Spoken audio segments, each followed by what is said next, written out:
Another chance at another life to go and be frozen. Well, where else this is happening is in Moscow, because Danila Medvedev, who's a futurologist from the Russian cryonics company Cryos, is joining me now. Danila, what do you offer people? Well, we offer people the option to use cryonics to be cryopreserved in case of their death. And this is also what we have created for ourselves, because we know that technology makes this sort of radical projects possible, and we want to have this chance. I don't want to die. I want to live forever. And why do you want to live forever? Well, because life is exciting, because the world is exciting. Not everybody feels this way. Many people are bored, many people are depressed, but I'm not saying everybody should live forever. I'm just saying I should, my parents should, my friends, and we have enough of a community of people who want to live forever so that we are not bored and there are a lot of exciting stuff going on to happen. How many bodies have you got in the freezer at the moment then? Well, Cryos has cryopreserved 50 people and about 300 people in the US, but it could be so much more because 50 million people are dying each year, and most of them have not fulfilled their destiny. Most of them have not finished with their life. What's the average age of the body in the freezer? The average is probably 50, but it ranges between 24 to 80 something. And how much do you charge people?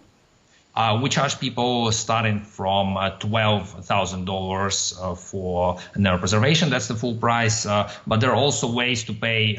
We don't use life insurance, but people can pay us an annual amount starting from 600, and that covers them from day one to be cryopreserved if they die. You're a futurologist? Yes. The science doesn't exist, I've been told by a scientist only an hour ago on this programme, to support your theory and the business that you're making money on, that you can be brought back to life from the dead. What, in a nutshell, what science exists to show? Because you've not actually achieved it with anybody yet.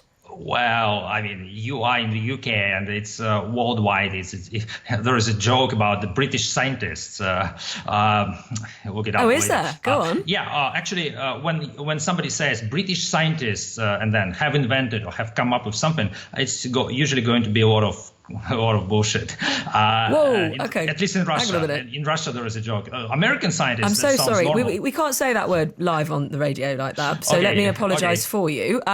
Sorry. You've just insulted a whole nation of scientists. But in terms of your science to prove, go on then. If you really know what you can prove it with. It's really a lot of fun because it's a meme about the British scientists. But to back up what I'm saying. Cryonics is based on a number of premises, and one of them is that we've seen experiments done in nature and in the laboratory where organisms can be stopped for some time using low temperatures. There are a variety of different protocols. You can use very low temperature, you can use temperature around 0 degrees, and you can stop life for time, several hours in some experiments, and sometimes decades. Like with human embryos, you can stop them for decades without any side effects. But you don't yet have the science to bring a person back to life. It doesn't take science, it takes technology. Okay, you don't have the technology. But we have all the science. We actually have all the science necessary to cryopreserve somebody and bring them back. It's the technology that needs to be developed. And development of technology is simpler because it doesn't require any sudden scientific advances. It just requires you to work on a project, spend a certain amount of money, and then 10 years after that or 20 years after that, you have the device or you have the therapy.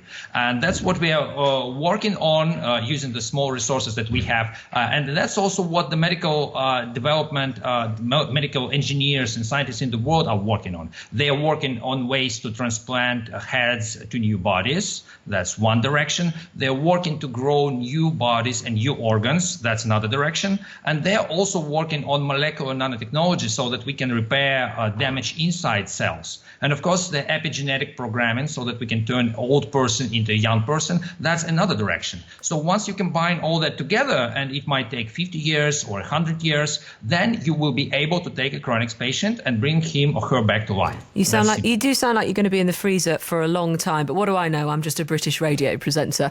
We're working with British scientists a lot of the time. Thank you very much to Danila Medved, who's joined me from Russia. First for news. This is BBC 5 Live.